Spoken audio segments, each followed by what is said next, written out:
Becoming the fastest-selling game of 2018 so far, Marvel's Spider-Man has reminded everyone in the gaming world just how much they love the wall crawler. It's an adoration that's always been there though, as while Insomniac's effort comes after a pretty lengthy drought of great games starring the hero, the less we acknowledge the Amazing Spider-Man 2, the better. Spider-Man has racked up quite the library of excellent titles and beloved cult classics that every new release is inevitably compared to. With Insomniac's latest exclusive on shelves, then it seems about the right time to chart which Spidey games did the web-slinger justice and which floated by like a turd in the wind. I'm Josh from WhatCulture.com, and these are the 10 best Spider-Man games of all time, ranked. Number 10. Spider-Man the video game. Before they made the jump to consoles, Marvel superheroes tore up the arcades with glorious 2D beat-em-ups, with everyone from the X-Men to our very own friendly neighborhood Spider-Man getting a great adaptation. The basic setup is pretty much exactly what you expect. You take control of the wall crawler, aided by either Black Cat, Submariner, or Hawkeye if you were lucky enough to have any friends, moving between visually impressive arenas while punching your way through the hero's rogues gallery. Spider-Man and Venom Maximum Carnage might have been the most popular title from this era, but the novelty of that team-up can't match the polish of this excellent original. Number 9. Spider-Man 2 Enter ELECTRO. It received quite the critical kicking at the time, but the sequel to Neversoft's seminal PS1 Spider-Man game still offers a damn good experience. Swapping out Doc Ock and Carnage for Electro as the main villain, the sequel makes use of some of the more overlooked enemies in the wall crawler's rogues gallery, pitting players against the likes of Hammerhead, the Fat Tony of the Marvel Universe. The gameplay is pretty much unchanged from the original, but the addition of levels set on the streets, which were previously covered by a thick layer of fog, and the inventive Create a Spider system, which let you craft a costume with its own unique powers, shook things up just enough to keep it interesting. Also, it gave the Spider-Man suit the web wings it deserved. 10 out of 10, Game of the Year. Number 8. Spider-Man the movie game. It's a little rough around the edges, but Treyarch's tie-in to Sam Raimi's first movie has a lot of charm. The series hadn't gone open world yet, but the developers made a point of creating the largest levels ever seen in a Spidey game at the time, allowing players to swing around expansive districts in New York before jumping into linear levels. Expanding on the plot of the original film, the title included more villains than purely the Green Goblin, with Shocker and the Vulture getting their own memorable missions. General combat is sadly too similar to the PS1 titles, but an increased emphasis on stealth and aerial battles kept things interesting when the webbed boxing gloves got a bit old. It wasn't quite as revolutionary as Treyarch's next game, but even Tobey Maguire's phoned-in line readings couldn't ruin how cool it was to be able to play as his version of Spidey. Number 7. The Amazing Spider-Man.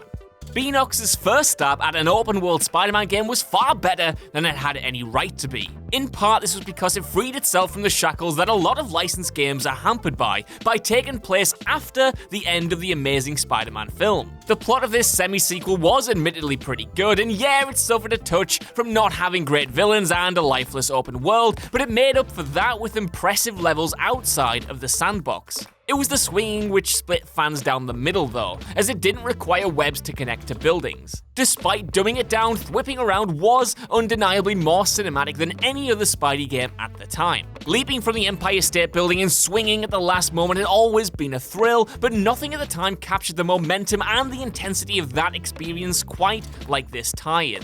Number 6. Web of Shadows. Nobody gave Web of Shadows the time of day back when it released, which is a complete and utter tragedy. The symbiote-focused plot switched things up massively after the disappointing third game, introducing multiple endings tied to whether or not you gave into your own black suit rage and started doing jazz hands down the street, or stuck to being everyone's friendly neighborhood Spider-Man. The swinging was also a return to form after the third movie tie-in, and the devs were free to indulge in the wider Marvel universe in creative ways, for instance by having a boss fight against a goddamn symbiote-infested Wolverine. If this hasn't convinced you, then you should check out the deep dive Ewan did, which is far more compelling than anything I've said here. Number 5. Spider-Man.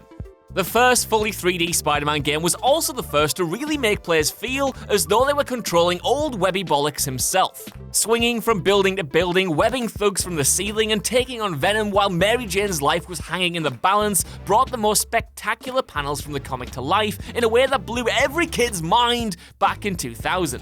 Though it sounds a bit weird to say, Neversoft brought the same anarchic energy that fueled their Tony Hawk's games along to this universe, imbuing the title with the personality required to bring the Webheads world to life. Seriously, there's an end credits scene with Spidey's rogues gallery bickering in jail that's one of the funniest superhero scenes across any medium. The limitations of the PS1 are quite obvious, but it still holds up pretty solidly today, even if Venom's cheesy 90s one-liners haven't aged quite as well as the gameplay.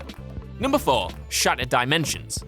In need of a reboot after Web of Shadows didn't really capture the gaming world's attention, Beenox were brought in to shake up the perceived staleness of the character.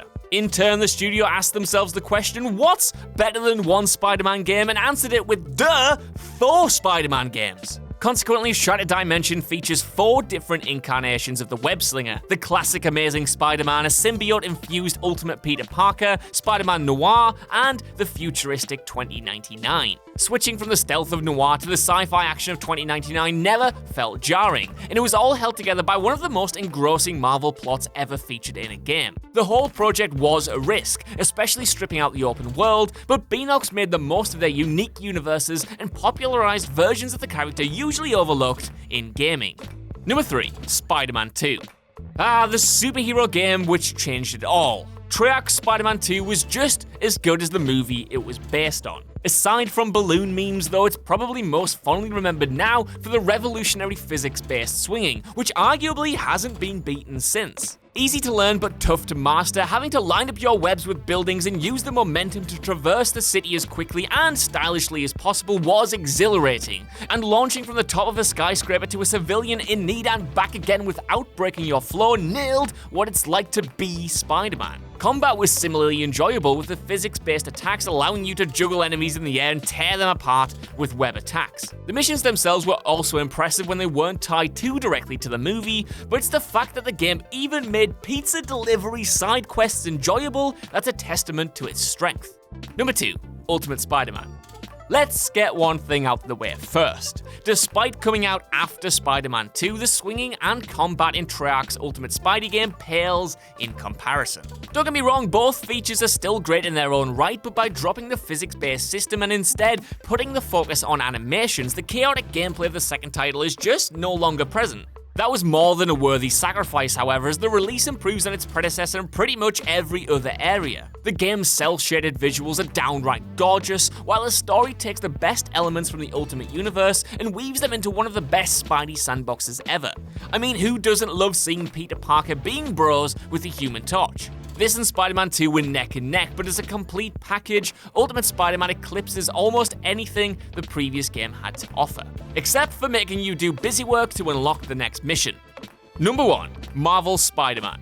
Look, you can scream recency bias all you like, but Insomniac's take on not only Spidey, but his human alter ego and the whole cast from Miles Morales to Aunt May is pitch perfect. Though it starts a little slow, the endgame of the narrative is spectacular, with every little plot thread being tied up in jaw-dropping and often incredibly emotional ways. The title's stunning visuals and kinetic gameplay have received the most attention, but it's the inventive superhero story at the heart of the game which makes it the best Spider-Man title. Insomniac's game is a love letter not only to the wallcrawler himself, but anyone who's ever picked up a copy of a Spider-Man comic or swung between skyscrapers in one of his games. And if you haven't had the chance to do either, it'll make a true believer out of you yet.